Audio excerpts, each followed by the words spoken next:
रात को देख लो, सास बहू का होता हो तो किसको नींद नहीं आ रही? जिसको नींद नहीं आए समझो उसकी गलती है। कोई भी हो, इसमें आदमी हो कोई भी हो, दो हों तो उनको देख लो, जिसको नींद नहीं आए उसकी गलती है। ये परमात्मा का न्याय है।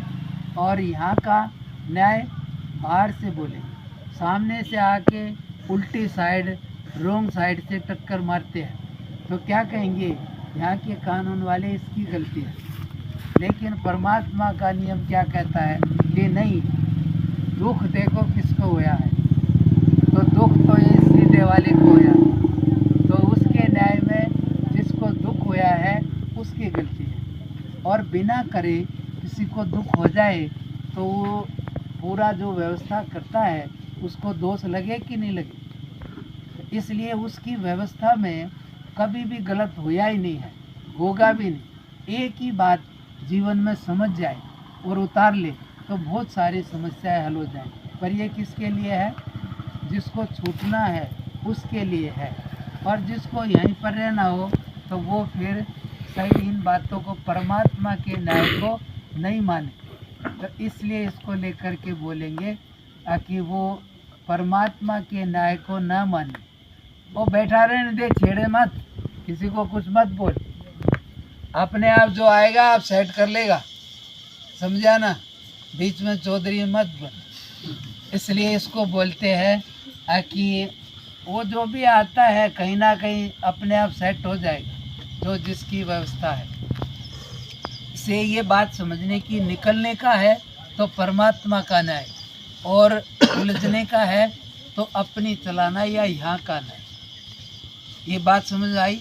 एक ही बात है।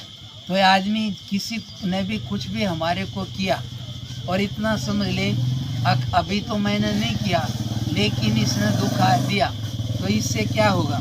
अब कभी ना कभी कुछ मेरा इसके साथ लेन देन रहा होगा, जो भी आया है। बस इतनी सी बात समझ करके और पलट के प्रक्रिया ना करे तो पुराना चुकता हो जाएगा और नया आगे के लिए नहीं चलेगा। और उन्होंने कुछ बोल दिया और तुमने पलट के जवाब दे दिया तो आगे के लिए भी चलेगा। पहले जवाब दिया था तो आज आया है और अब दे दोगे तो आगे फिर पलट के आएगा। तो ये थोड़ा परमात्मा का विज्ञान है, समझने की चीज़ें हैं किस प्रकार से ये चलता है संसार। ऊपर से तो लगता है कि नहीं अपने, लेकिन बहुत इसकी सूक्ष्म व्यवस्था है। हर कोई भी किसी को कुछ नहीं करता है, कुछ अंदर से प्रतीत होता है, फिर कुछ उत्पन्न होता है, फिर कुछ प्रक्रिया चलती है। इसको बोलते हैं शास्त्र प्रतीत समुत्पाद, यानी कि कुछ महसूस होकर के ही संसार उत्पन्न होता है, फिर उसके अनुसार नया नया चलता रहता है। आप कहीं भी चले जाओ, किसी के साथ मित्रता होने का भाव हो जाएगा और किसी के साथ बात नहीं करने का हो जाएगा। ये क्या तुम जानबूझ करके करोगे? वो जैसा जैसा जिसके साथ होता है, किसी के प्रति भाव होता है, बैठो दो बात कर लें, और किसी से ये बीमारी कहाँ से आ गई कब जाएगी, होता है ना ये सब। तो ये कोई जानबूझ के तो करता नहीं। तो ये ऐसे अंदर से कुछ जिसका जैसा है वैसा प्रतीत होगा। हमारे अंदर जैसे भाव हैं वैसे वहाँ से दूसरे पर उसकी तरंग जाएगी और उसी का उस पर कैसा प्रभाव पड़ेगा तो उसी का लौट के असर आएगा। एकदम से ना झगड़ा होता है और ना एकदम से किसी से लगाव होता है।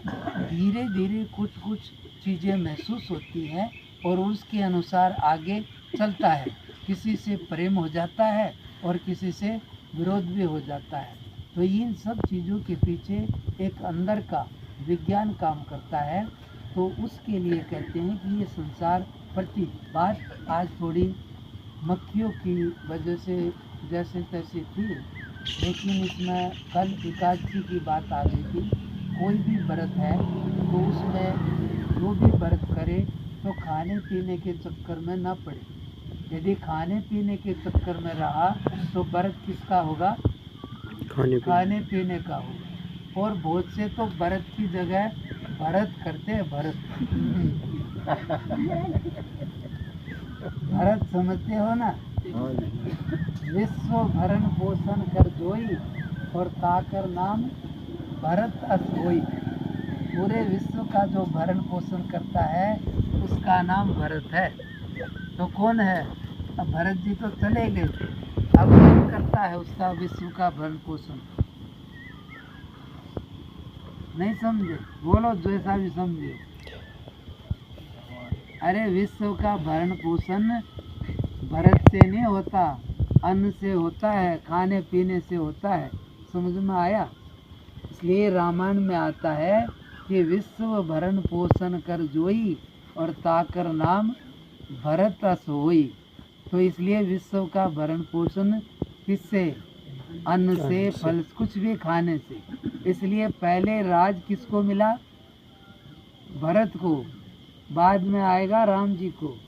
तो छोटे बच्चे को ज्ञान की जरूरत नहीं होती, उसको पहले खाने पीने की जरूरत होती है। इसलिए पहले राज भरत का है। यानी कि भाई ज्ञान की बात बाद में करना। ज्ञान तो राम जी का स्वरूप है।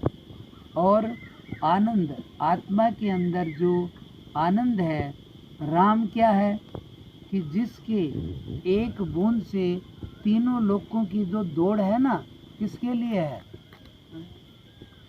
बढ़िया लगने के लिए। गाड़ी उसके लिए बढ़िया गाड़ी है, इसलिए तो उसके पीछे जाते हैं। बढ़िया कपड़े हैं, माताओं को साड़ी जो भी नया आया हो, देख आए ना एक बार बाजार में, तो रात को भी वही दिखता है कि वो कैसे आ जाएगा, कैसे होगा। तो वो सब, यानी कि ये सब चीज़ों के पीछे कहने का कि ये इसके पीछे वो रहता है लगाव कि हाँ ये चीज़ बढ़िया है, ये मेरे को मिल जाए, ये बढ़िया है, ये मिल जाए। जो भी बढ़िया है सबको उसके पाने की रहता ही है। इसमें ये स्वाभाविक है, कुछ करना नहीं पड़ता है।